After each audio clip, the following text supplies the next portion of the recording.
todos com a graça e a paz de nosso Senhor e Salvador Jesus Cristo. Dizer da alegria de estarmos nesta noite tão importante para a vida de todos nós, mas principalmente desta igreja, que receberá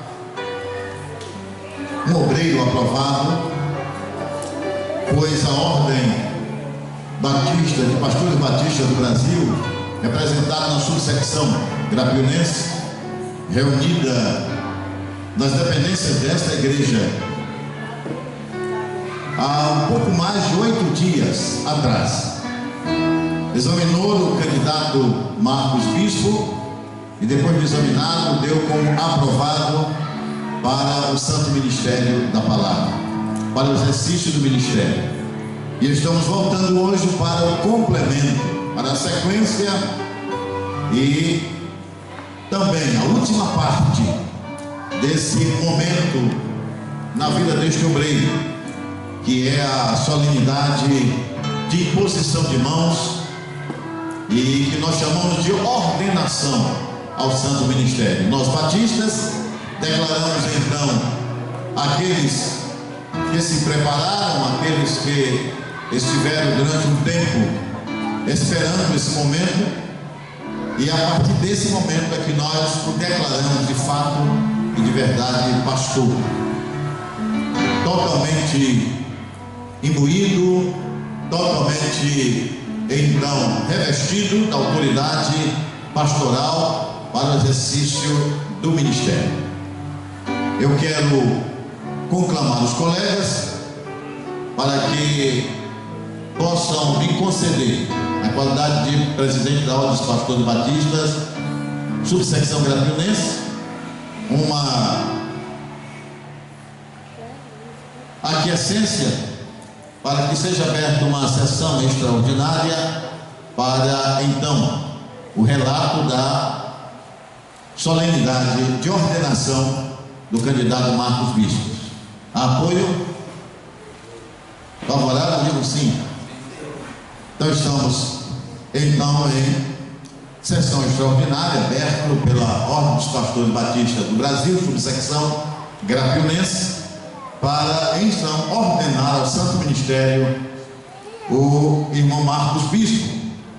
Os irmãos estão achando estranho a gente chamar o irmão Marcos Bispo ou o seminarista Marcos Bispo, porque na verdade a gente usa essa linguagem e entendemos, como eu já expliquei, que a partir de hoje, de fato e de verdade, com a imposição de mãos, ele será de fato e de verdade pastor.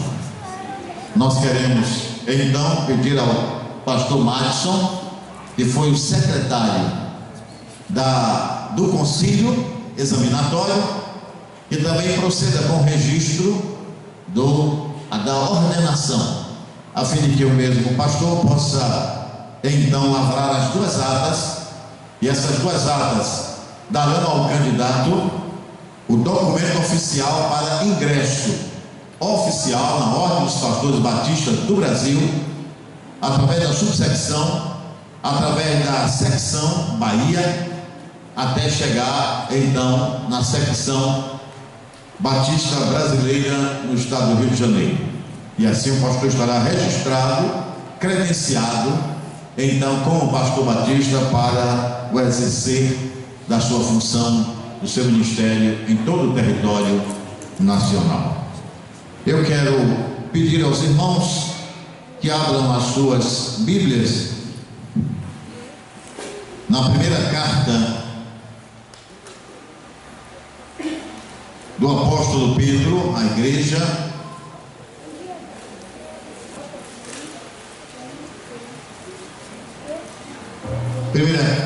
primeira carta de Pedro, capítulo 5, a partir do verso 1, e a palavra de Deus diz: aos presbíteros que estão entre vós, admoesto eu, que sou também presbítero com eles, e testemunha das aflições de Cristo, e participante da glória que se há de revelar. Apacentai o rebanho de Deus que está entre vós, tendo cuidado dele, não por força, mas voluntariamente, nem por torpe ganância, mas de ânimo pronto, nem como tendo domínio sobre a herança de Deus, mas servindo de exemplo ao rebanho. E quando aparecer o sumo pastor, alcançareis a incorruptível coroa de glória. E assim o Senhor, pois, então nos abençoe.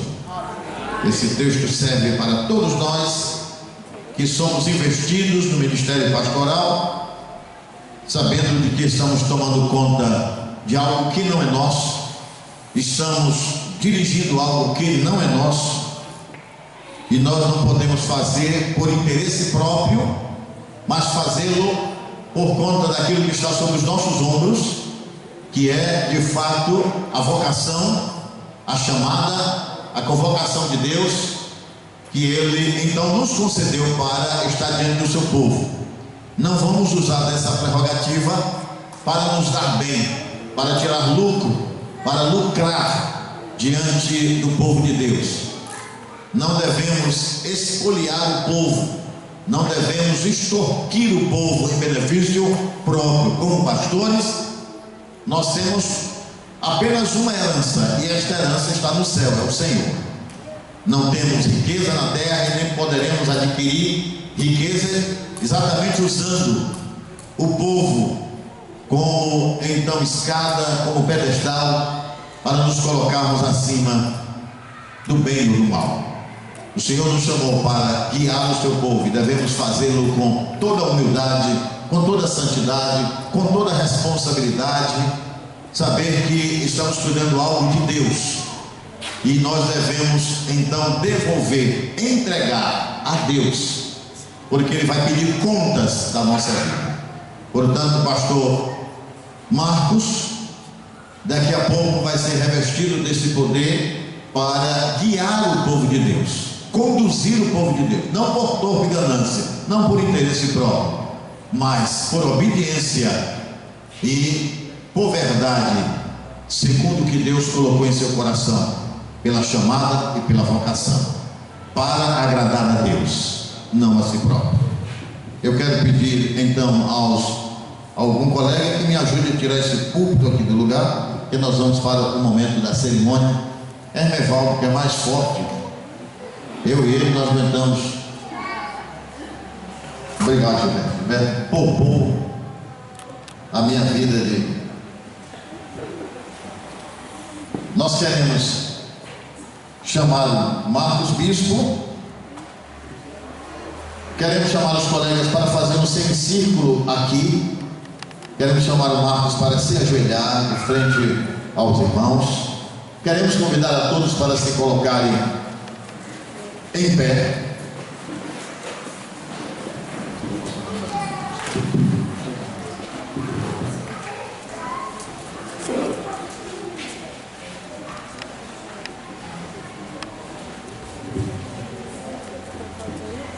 E se você, como nós, acreditamos que este homem foi chamado e foi vocacionado ao Santo Ministério da Palavra, se você assim crê como nós cremos, estamos aqui imbuídos dessa responsabilidade, da mesma forma como nós vamos fazer, estendendo as mãos sobre a sua vida. Você então que acredita nisso, poderá então estender as suas mãos sobre esta vida e pedir a Deus que o abençoe e que o revista de todo o poder e de toda a graça para o exercício do ministério em nome do Senhor. Foi escolhido para esse momento fazer a oração consagratória e ordenatória o pastor Hermevaldo, da primeira igreja batista desta cidade, e ele assim o fará. Antes de orar, queria só relembrar para você, pastor Marcos. Você disse aos demais pastores no dia do seu concílio que Deus havia falado fortemente ao seu coração que você seria um pastor. Hoje se cumpre a palavra que Deus falou ao seu coração fortemente.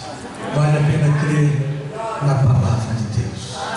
Oremos. Pai, eu te louvo por Jesus, te louvo por tua graça que nos envolve, te louvo pela tua igreja aqui presente, privilégio que temos de sermos escolhidos para cuidar do teu povo. Hoje, em especial, a vida do teu servo, pastor Marcos, que um dia tu o chamaste, e hoje se cumpre a tua promessa na vida do teu servo. Deus, te peço 4 coisas para a vida do teu servo. Ajude o teu servo a te amar acima de todas as coisas e amar a tua igreja. Além disso, concede ao teu servo uma sabedoria que vem de Deus, que vem do céu, uma sabedoria totalmente diferente da sabedoria humana, mas uma sabedoria que vem do teu trono. Peço também ao teu servo que ele seja cheio da tua unção, da capacitação do teu Espírito Santo, que ele seja revestido de poder, de graça, de poder, ó Deus, para testemunhar, para ministrar a tua palavra, para usar as ferramentas que tu tem dado ao teu servo, e assim como a tua igreja, para que juntos possa realizar a tua obra aqui na terra. Te peço também mais uma coisa para a vida do teu servo, que ele seja cheio da tua graça. Envolva o teu servo com a tua graça, pois a tua graça é a herança, a recompensa do ministério. O salário é simplesmente o sustento, mas a graça é a garantia da vitória.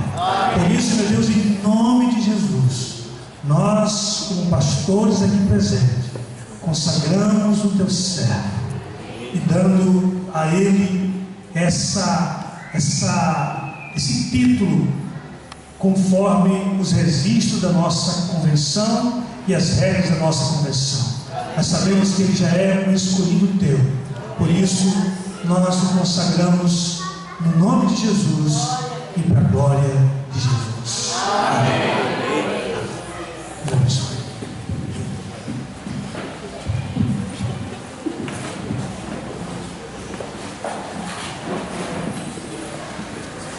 Dentre outros momentos, nesse momento de ordenação, o candidato também escolheu alguém para dar, entregar a grande ferramenta do obreiro, a principal ferramenta do obreiro, que é a Bíblia Sagrada. Eu tive o privilégio de ser então escolhido por ele. Quero convidá-lo aqui para entregar este livro. É claro que ele não está recebendo este livro agora pela primeira vez, ele já conhece, ele já leu este livro. Não sei se leu todo e quantas vezes leu todo, mas é necessário que a gente leia por demais este livro, a ponto de tê-lo dentro da gente, dentro de nós, no nosso coração, na nossa mente, na nossa cabeça, porque este livro é a ferramenta que a gente usa até a volta de Jesus Cristo para instruir a igreja e o povo de modo geral. O advogado tem então as suas leis em mãos, o pedreiro tem a sua colher e outros instrumentos, o eletricista tem a chave de fenda, o alicate, o motorista tem o volante do carro para dirigir. Todos os profissionais, todas as pessoas que lidam então nesta vida têm um instrumento para poder então trabalhar, desenvolver as suas habilidades, seus dons, seus talentos. O pastor tem a Bíblia. Ele não precisa ter pá, não precisa ter enxada, não precisa ter colher de pedreiro, nem ferramenta de eletricista e outros. Ele só precisa da palavra de Deus. Isso aqui é a verdade absoluta, é a palavra de Deus. Ela ela é a verdade. E essa palavra não pode sair do nosso controle, não pode sair das nossas vistas, não pode sair do nosso coração. Ora, quando o Senhor escolheu Josué para dar continuidade ao povo de Deus, conduzir o povo de Deus, a palavra que veio a Josué foi: não se aparte da sua boca o livro desta lei, porque por ele você vai se conduzir prudentemente, e tudo quanto você fizer, você vai prosperar. Então, Marcos, se você verdadeiramente não só for conduzido, como conduzir o povo pelos ensinos desta palavra de Deus, não só você vai ser bem sucedido no seu ministério, como também vai fazer este povo e qualquer outro povo que o Senhor entregar bem sucedido e abençoado na face da terra, porque a Bíblia é a ferramenta do cristão. E se a gente diz que a ferramenta do cristão é a espada do Espírito, para o pastor nem se fala, porque é através desse livro que ele instrui sobre o pecado, sobre a maldade, sobre os problemas da vida. Meus irmãos e amigos, esse livro é completo. Do que você imaginar na vida, ele fala. Do que você pensar aí, ele fala. Ele tem instrução para isso. Portanto, é por isso que ele é muito completo, e por isso que todo cristão deveria estar lendo, comendo, se alimentando todo dia desse livro, porque o cristão que assim o fizer vai prosperar na sua vida e vai alcançar a vida de santidade e de comunhão com o Senhor. Eu tenho certeza que Marcos já sabe manusear, e o Espírito Santo do Senhor e a sabedoria que vem do alto vai ainda capacitá-lo mais e mais a usar esse livro para o bem-estar da sua própria vida, da sua família e do povo de Deus. Que Deus nos abençoe.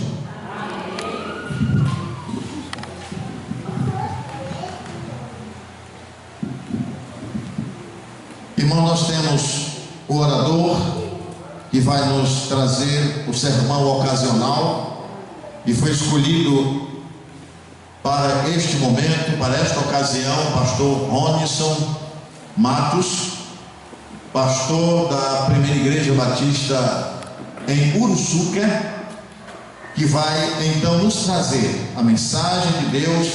Ele foi escolhido pelo pastor Marcos para esta ocasião, e nós assim passaremos a palavra sem mais delongas ao pastor Ronison, para que ele nos traga o que Deus colocou em seu coração, a palavra para esse momento. Meus amados irmãos, que a graça e a paz do Senhor continue com todos que aqui estão. Uma alegria muito grande estar aqui esta noite. Marcos sabe, né, o prazer que nós temos de estar com ele, de estar com sua família, de estar com essa igreja que amamos e esperamos em Deus. Continue debaixo da graça e da bênção do Senhor Jesus. Marcos é filho, fruto desta igreja, e agora obreiro ordenado do reino dos céus. O Espírito de Deus que está aqui abençoando a igreja Nova Aliança está gerando frutos para a glória de Deus. Eu quero convidar os amados a ficarem em pé. Nós vamos voltar a um texto que o irmão Gilberto já leu nessa noite, o texto de Efésios capítulo 4. Nós vamos ler versículo 10 ao versículo 12. Efésios capítulo 4, do versículo 10 ao versículo 12.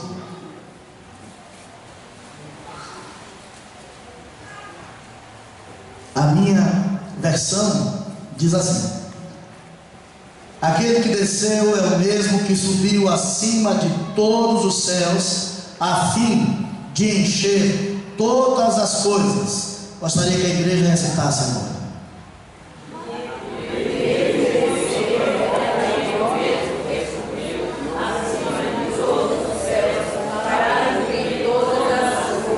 Versículo 11.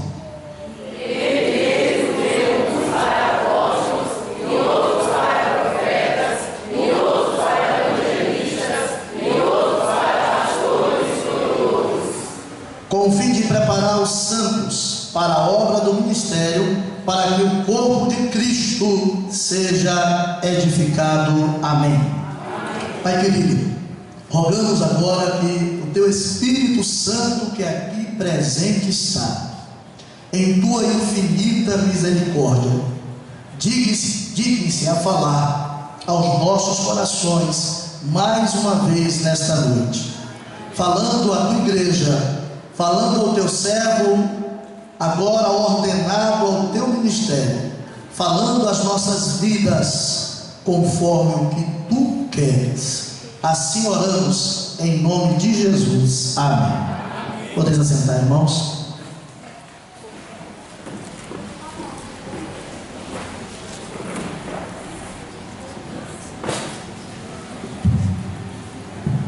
Pregar na posse de um pastor ou na ordenação é uma oportunidade de reavaliar nós mesmos, Marcos.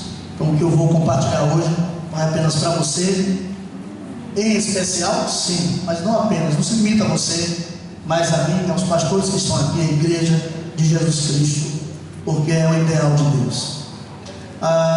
Pastor chamado e eleito segundo a vontade de Deus. Essa é a reflexão que eu queria trabalhar com os irmãos nesta noite. Interessante que nós vemos uma época em que muitas verdades são questionadas, inclusive verdades bíblicas. E o pastor, ser pastor, o estabelecimento de pastor também é questionado. Existem linhas religiosas que não reconhecem o ministério pastoral, confundem o texto bíblico com a própria pessoa do Senhor. Alguns dias atrás eu ia à igreja, e quando ia dirigindo da minha casa à igreja, uma senhora passou indo para um culto, um grupo de rapazes ia com ela, e eu não sei o que eles estavam conversando, mas quando eu me aproximei, ia passando, ela aumentou a voz e disse assim: eu não sigo homem, eu sigo Deus. Não sigo doutrina de homem, sigo doutrina de Deus. E ela prosseguiu o seu caminho. E enquanto ela prosseguia, eu pensava comigo: grandemente enganada está aquela senhora, porque o fato de sua fé negar a ordenação pastoral mostra mais uma vez que ela está seguindo doutrina de homem e não de Deus, porque pastor é estabelecido segundo a vontade de Deus. Deus idealizou, Deus determinou, Deus ordenou. O texto que nós acabamos de ler nos diz que Ele mesmo, o próprio Espírito de Deus, deu os apóstolos, deu mestres e dá evangelistas à igreja, mas Ele também deu e dá pastores, com o objetivo de edificar a igreja de Cristo, com o objetivo de formar na igreja de Cristo o caráter de Jesus. E isso vem segundo a escolha de Deus. A fé que nega o ministério pastoral, o ofício pastoral, está negando a própria palavra de Deus e negando a vontade daquele que criou a igreja. Pastor está estabelecido na igreja porque esta é a vontade de Deus. Portanto, não vem de vontade humana, de ideia humana, de doutrina humana, como se costuma dizer, mas vem da própria vontade de Deus. Ele estabeleceu pastores. Como Ele estabeleceu pastores? Deus é soberano. Uma das coisas que nós aprendemos quando nós começamos a caminhar com Cristo é que Ele é soberano, né? Até quando nós oramos e pedimos alguma coisa a Deus, a Bíblia diz que nós devemos pedir com tanta fé como se aquilo já fosse real, não é verdade? Mas também nos ensina que ao final da nossa oração, no exercício da nossa fé, também deve estar em nós a conformidade com a vontade de Deus, acrescentando segundo a tua vontade. Por isso João vai nos dizer em sua epístola que nós alcançamos o que pedimos de Deus porque pedimos segundo a sua vontade. Não é meramente no exercício da fé sem levar em consideração a vontade soberana de Deus. Então é segundo a vontade de Deus que o pastor está estabelecido, e é segundo a vontade de Deus que o pastor é chamado para o exercício do ministério aonde Deus quer. O texto de Jeremias, capítulo 3, o versículo 16, eu gostaria que a igreja recitasse, acho que vai aparecer aqui no telão, ou já está? Vamos lá, eu gostaria que a igreja recitasse em uma só voz.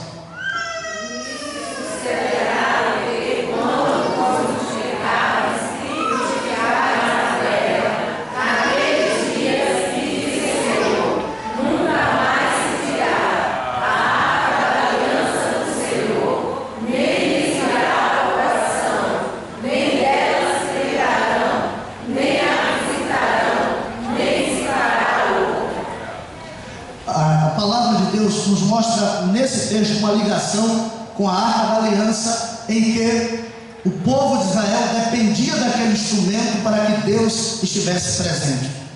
O povo de Israel dependia daquele instrumento para que alcançassem vitória, para que triunfassem contra o inimigo.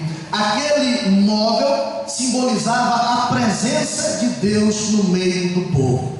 Na nova aliança em que nós estamos, Deus não está mais limitado a um lugar, a um objeto.